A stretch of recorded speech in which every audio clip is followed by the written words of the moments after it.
Hello everyone, welcome to my channel. আজকে বানিয়ে নেব ফ্রাইড রাইস। এটি একটি জনপ্রিয় রান্না।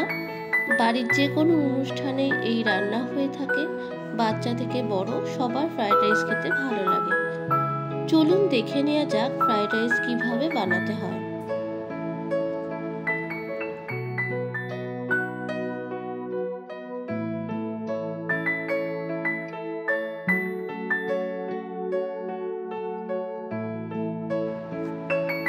প্রথমে একটা বোল নিয়ে তাতে 2 কাপ বাসমতি রাইস নিয়ে নিয়েছি।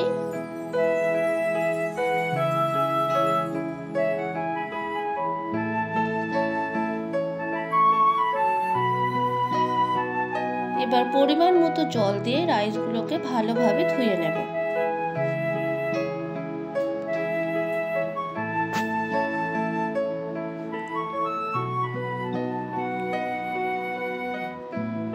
কড়াইতে পরিমাণ মতো জল দিয়ে দেব।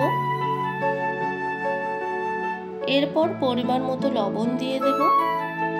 4টে এলাচ, 4টে লবঙ্গ, 4টে দারচিনি দিয়ে দেব।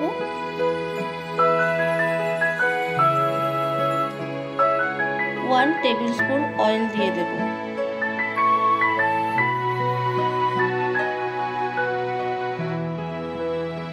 জল গরম হয়ে গেলে ধুয়ে রাখা বাসমতি রাইস দিয়ে দেব।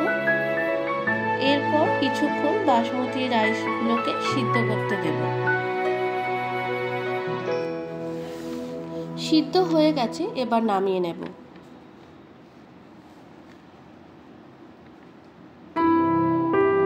একটা ফ্রাইং প্যান নিয়ে তাতে 2 টেবিল স্পুন অয়েল দিয়ে দেব।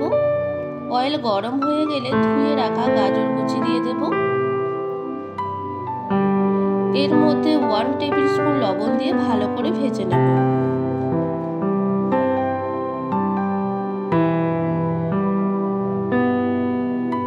আবারও কড়াইতে 1 টেবিল স্পুন অয়েল দিয়ে দেব। অয়েল গরম হয়ে গেলে ধুয়ে রাখা বিনস কুচি দিয়ে দেব। এর মধ্যে 1 টিস্পুন লবণ দিয়ে ভালো করে ভেজে নেব।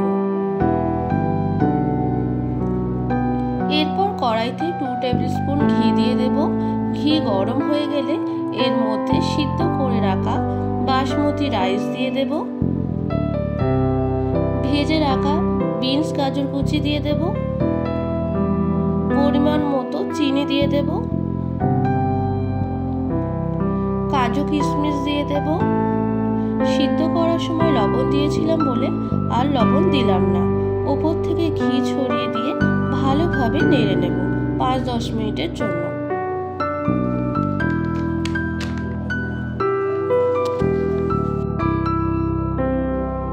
তাহলেই রেডি হয়ে যাবে ফ্রাইড রাইস। আপনারা বাড়িতে অবশ্যই ট্রাই করবেন এবং কেমন হয়েছে কমেন্ট করে জানাবেন।